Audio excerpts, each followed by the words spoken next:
Good morning, everyone. Today is the fifth Sunday after Epiphany, and it's also Education Sunday.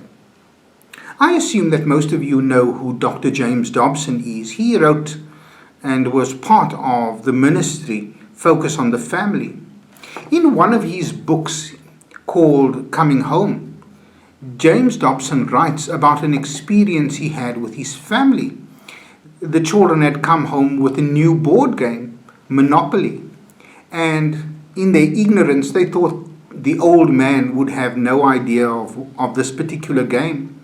But soon after they started playing, they soon realized that he knew what Monopoly was all about.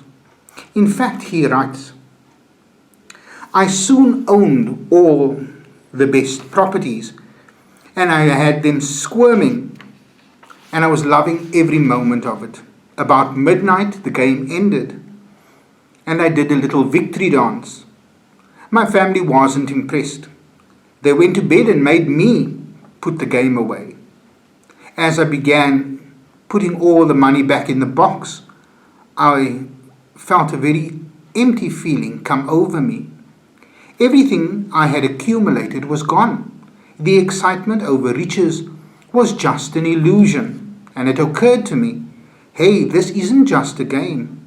This is the game of life. You sweat and strain to get ahead, but then one day, after a little chest pain or a wrong change of lanes on the freeway, the game ends. It all goes back in the box. You leave this world just as naked as the day you entered it. What then is the purpose of life?" Likewise, in our gospel for today, we hear Jesus involved in healing the sick and the demon-possessed. We hear about how Jesus had healed Peter's mother-in-law. Many of us aren't even aware that Peter was married, but he was. However, we are told that the following morning, after Jesus spent time at Peter's home, he woke up early, even before it began to get light, and he was spent time on his own. Peter and some of the other disciples came looking for him, and when they found him, they told Jesus, "Everyone is looking for you." To which Jesus replies, "Let us go somewhere else, to a nearby village, so I can preach there also. That is why I have come." In today's passage, perhaps because of its abruptness, Jesus shows that he isn't just self-aware, but he's aware of his purpose and his mission.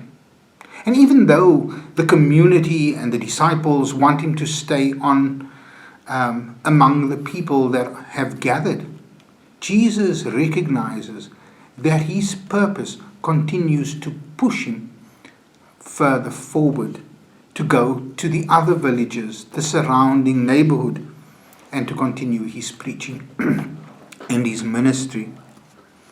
So often, I think we become distracted. We become sidelined and drawn away from the very purposes and the focus of our lives. So many things are able to happen, so many circumstances occur that stop us from focusing on those things that are really important in our lives and things we ought to be focusing on. As Christians, we're reminded today of the importance of being self-aware, just as Jesus was, and aware of our mission and purpose to which we've been called.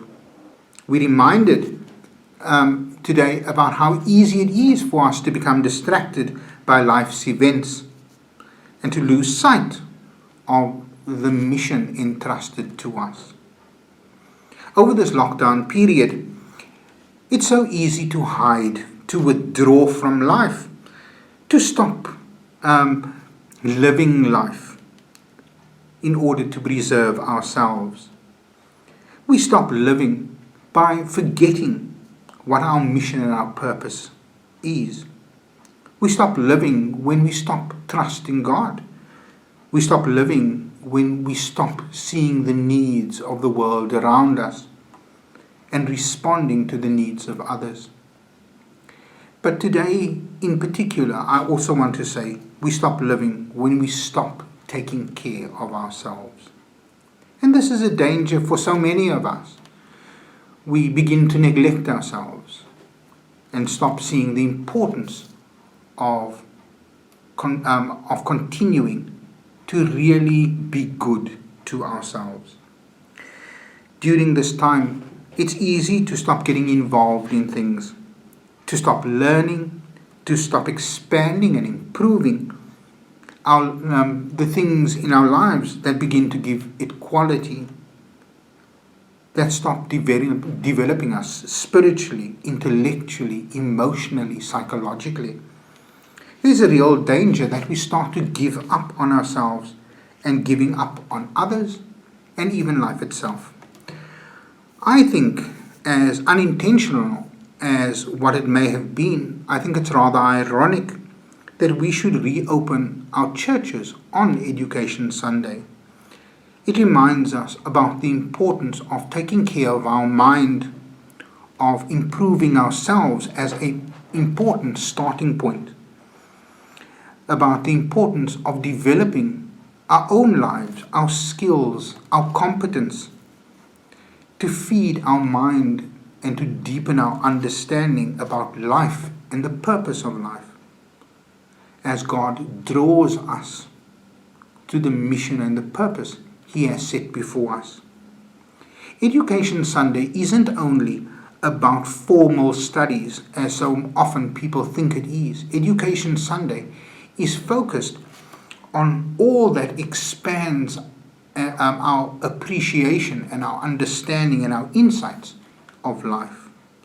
There are many ways in which we somehow can develop our own skills, our own, as I said, our own competence, so that we become larger and more informed, better developed as human beings and as Christians, better to represent both ourselves and Christ.